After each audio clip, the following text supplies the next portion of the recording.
So if you haven't been living underneath a rock like Patrick, Minecraft 1.19 dropped, and with it came the Deep Dark biome, a place that houses ancient cities, weird shrieking things, sculk blocks, and yeah, wardens. Now, a sculk catalyst is a block that will create more blocks if you kill something above it. I know, that's a mouthful. So say, for example, I killed a zombie right here, it's going to create more sculk. And every time you break one of these sculk blocks, you're actually going to get XP from it. So instead of getting the XP from killing the mob, it's going to be trapped inside of these blocks. So that is why today I wanted to show you how to build an effective sculk farm. One with regular spawners and one with sculk. And if I'm being honest, I'm curious myself to see which one is better and to see if regular old spawners such as hitting enemies is better than these new sculk block spawners. Let's get right into it.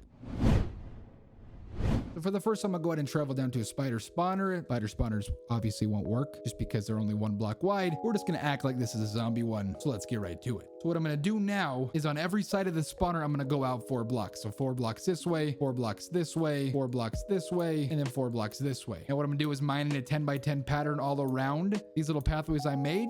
So let's do that real quick. Now see, once that is mined out, you got a 2 by 10 on every side. Now what I'm going to do is dig down 3 blocks. And once you've dug down 3 blocks, you're just going to break all of it. So now the spawner should be floating. What you want to do now is place a water bucket in each of these 2 corners right here. One on the right side, one on the left side. And then before you do anything else, start building up the bubble elevator. So now you're going to go to the far side of where the water is flowing to and break out the blocks just like this.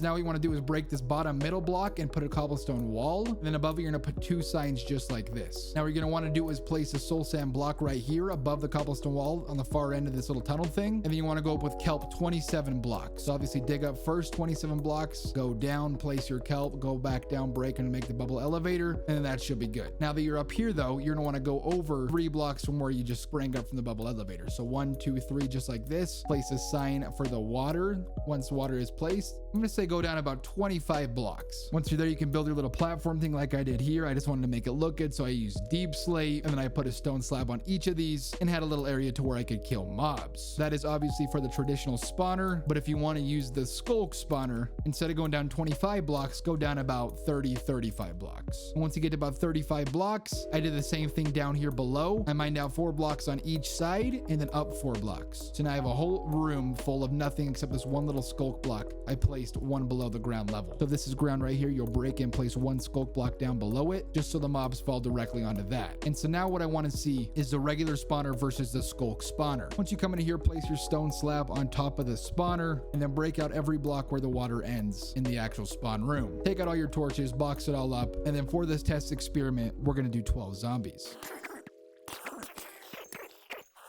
So those 12 zombies spawn, and by hitting them, I got 3 levels. So now let's test it out with the sculk.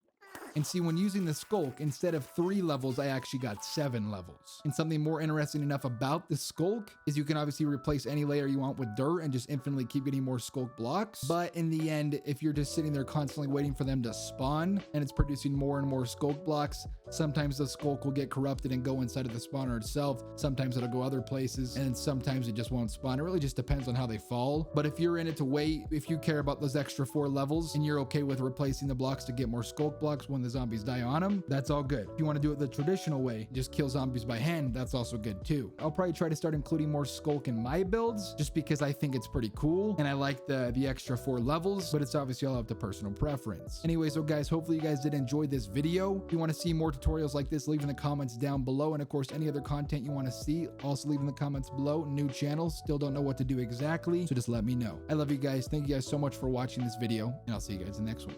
Peace out.